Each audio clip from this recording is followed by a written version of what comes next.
Good morning, everyone. So good to see you or to be here with you. Today, we're going to do a meditation on the ordinariness of life. This is from an article I was reading, and it really struck me, and I thought it would be really a wonderful thing to share. Um, so Amy or whoever from DPL has probably said hello and welcome new people and all that, but I want to say that as well. If you're new, we are so happy you're here. And if you're a familiar face and um, you've been around a little while, we're so happy you're here as well. So, um, a couple of things of reminders. So, this will be a little bit of a guided practice. And so, just keeping in mind with any of these practices that as we've said before, the idea is not to be or expect to be perfect. In fact, anytime we expect to be good at something or especially perfect at something, it usually what comes up is how imperfect or ungood we are at that thing. And so I want you to just embrace the imperfect and the ungood. I don't mean in a moral sense, ethical sense. I just mean it's okay to not be good at this. Because whatever you're doing, it's the practice is that matters. And so um, imperfect is perfect, ungood is great. And as we progress through the practice, you will notice, of course, that you may only get one or two breaths in, and then your mind is off running to your task list, what you wish you would have gotten done yesterday, who you wish you would have talked to or spoken with, or maybe you wish you would have done something differently or said something different. And that is what we need our minds for, to keep track of our lives. And so the mind is not doing anything wrong, and you're not doing anything wrong. The mind is doing exactly what we need it to do. It's just in this practice or in these practices, we're asking it to do something that it's not used to, and that is engage with one single thing, moment by moment by moment. And as anything, it takes practice. So, um, lots and lots of practice. So just remember, it's like the other day, my husband was commenting on watching a father walk down the sidewalk with his child and how the father walked on the outside of the sidewalk near the street. And it just struck my husband. He's like, what a good father, walking on the side with the street, knowing that the child was going to wander and giving him space to wander and do all of the things that the child is developmentally is perfect for him to be doing developmentally. And and that way the child had a little bit of room to wander, but also keep safe. And if the child wandered, into some rocks or weeds or stickers or something, or, then the dad had all kinds of um, time to correct him, let him look, let him explore, and then take his hand and lead him. But he didn't keep him near the street, where if he made a little detour into the curb that he could get hurt. So the interaction was very kind and loving, and I am encouraging you and inviting you to do the same thing with your mind. When you notice that it's gone off into the weeds, give it a moment. Just notice, honey, those are weeds over there. It's probably you're going to get some stickers. The rocks are hot. Let's just come back over here to the sidewalk so we can keep going down to the park, whatever we're doing. So please be that kind, that patient, and that um, holding of space for your mind as it learns this new skill. All right, so let's go ahead and get started. This is a beautiful practice here. I think you'll enjoy it. So taking a moment to find your seat, take your seat, a place where you can feel grounded and comfortable but alive, comfortable but alert, hopefully, and relaxed but present. And one of the ways that you can do this is by just noticing your body sitting in your seat, all your body parts, toes and legs and hips, your back and arms, your belly and chest, neck and head. Notice the breathing in and out, one breath at a time. And we use the breath as kind of a touchstone. When we find that our mind has wandered and we steer it back, just like that very patient and loving father, we bring it back and we bring it back to the breath. And then once we have touch with the breath, then tuning into the practice itself. So the breath is home base, tuning into the sensations of breathing, wherever you may feel this the most vividly. So this could be the nostrils, cool air coming in, warm air being exhaled. It could be the chest rising and falling, or the belly. You might even notice a little lift in your shoulders with the inhale, and then dropping with the exhale.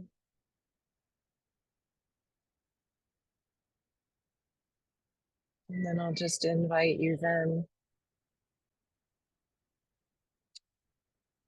to just embrace this ordinary moment here together. This opportunity to slow down and connect with your breath.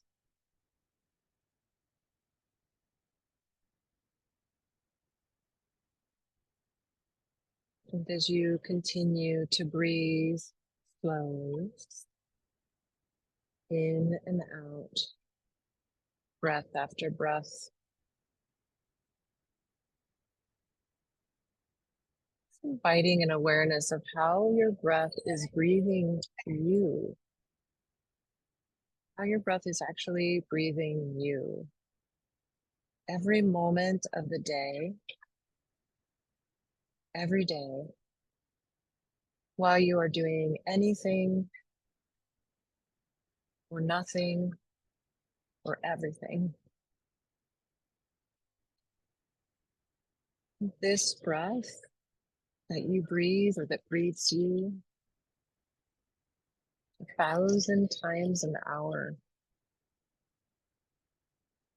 usually without any effort on your part.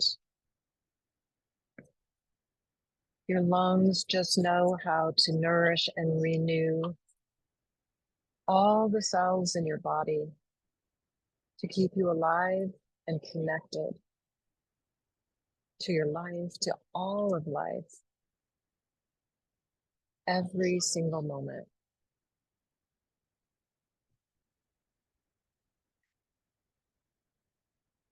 This ordinary is extraordinary.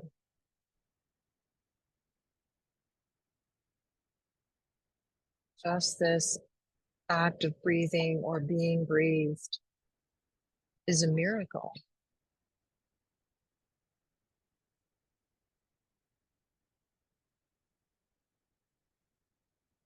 When we don't take the breath for granted, it is a miracle.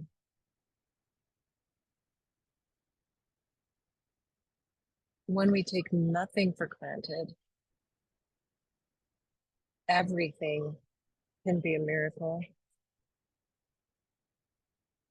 And life is extraordinary, abundant.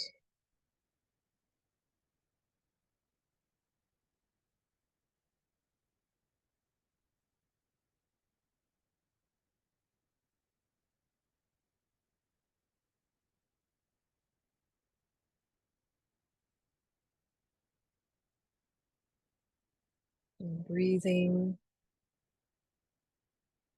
touching, hearing, speaking, singing, running water, a simple meal, a tree outside the window, all of your normal routines and everyday activities, and the people in your life.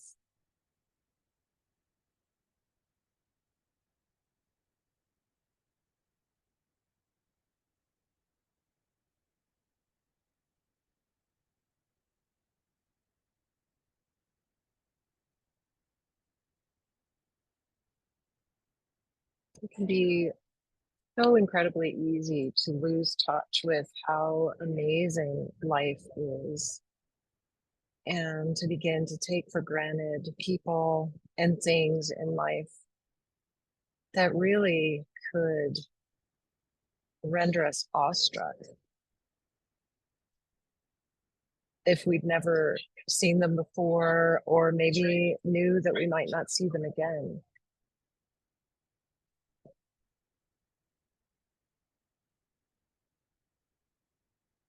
So opening yourself to the extraordinary nature of these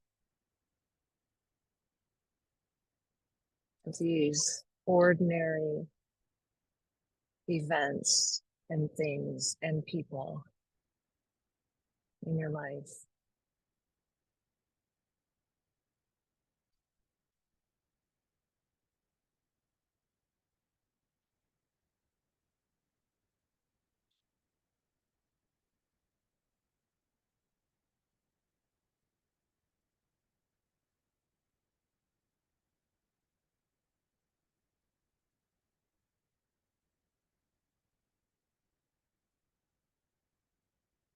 So leaning in,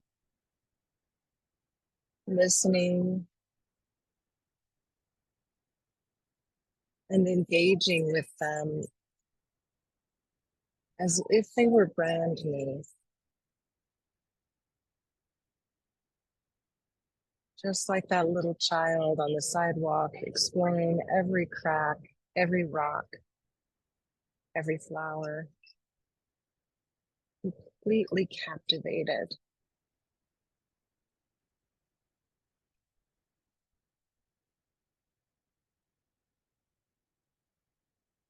In your own life, what is calling to be recognized?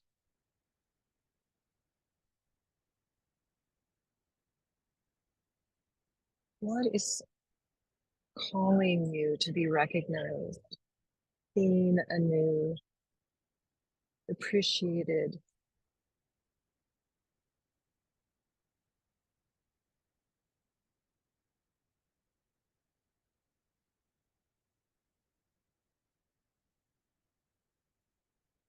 All these things that we take for granted every day. Many people around the world are longing for relationships, food, fun, laughter, friendship. In fact, we ourselves may have longed for these very simple things before, and we very well may long for them again. Friend, partner, community.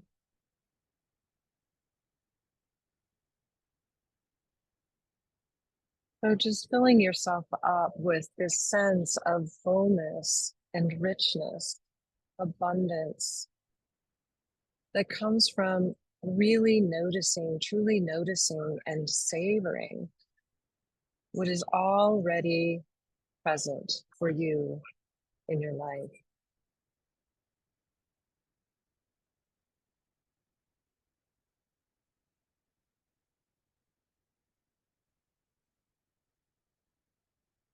Filling yourself up with a sense of amazement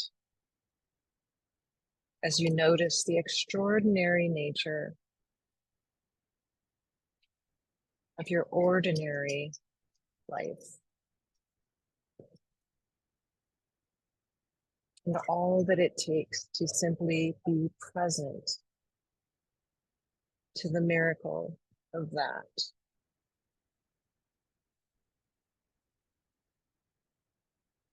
Because the ordinary is extraordinary.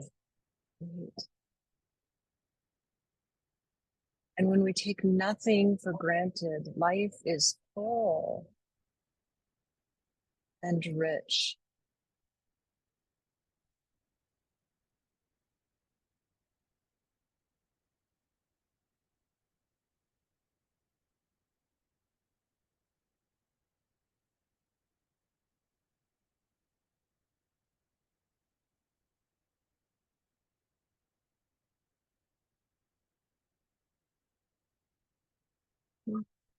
Taking another few moments here, just breathing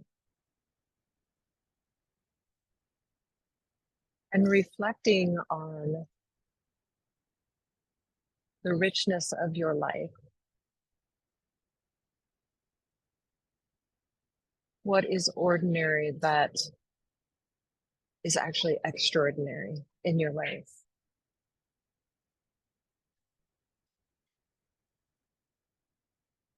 What is ordinary but could be newly appreciated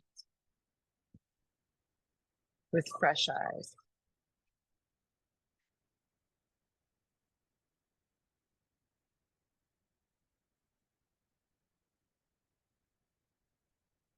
Breathing and reflecting.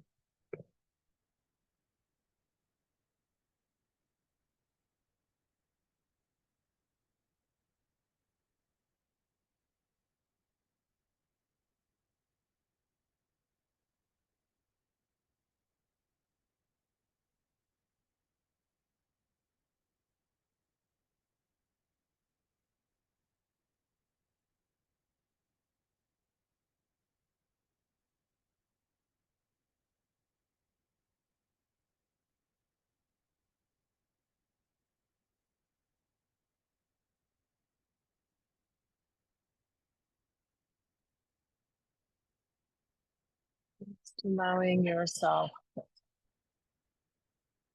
to see the things and people you encounter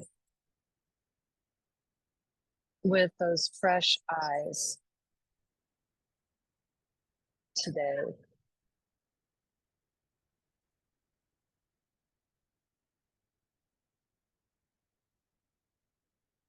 Because if we can respond to our experience as if it were the first day in our lives or maybe the last day,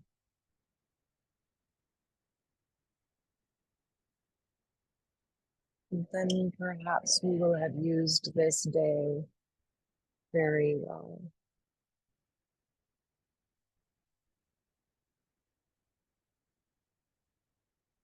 So let's maybe practice not taking our lives for granted, the graces in our lives, and invite you, and I will do the same,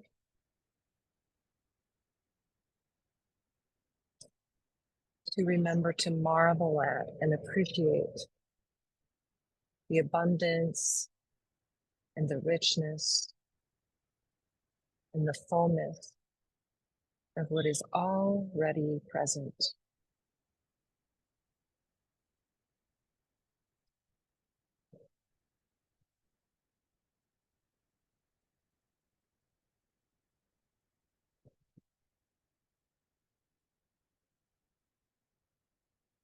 Before you begin to think about transitioning back to present time and space, I'll share with you a poem that I found um, that I hope you'll enjoy. It's called Improvement by Danusha Lamaris. And this, I think, will speak to some of us in this space. The optometrist says my eyes are getting better each year. Soon he'll have to lower my prescription. Have to lower my prescription. So what's next? The light step I had at 6? All these gray hairs turning back to brown? My skin hot as a drum? My improved eyes and I walked around town and celebrated. We took in the letters of the marquee, the individual leaves filling out the branches of the sycamore, an early moon. No, so much goes downhill. Our joints wearing out with every mile, the delicate folds of the eardrum exhausted from years of listening. I'm grateful for small victories. The way the heart still beats time in the cathedral of the ribs. And the mind watching its parade of thoughts enter and leave, begins to see them for what they are: jugglers, fire swallowers, acrobats tossing their batons in the air.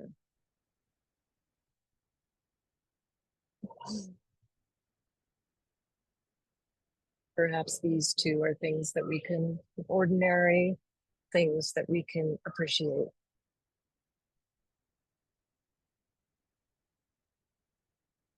Hope this leaves you in a place of feeling full and ready to appreciate your life today. I would love any and all feedback if you want to send me an email.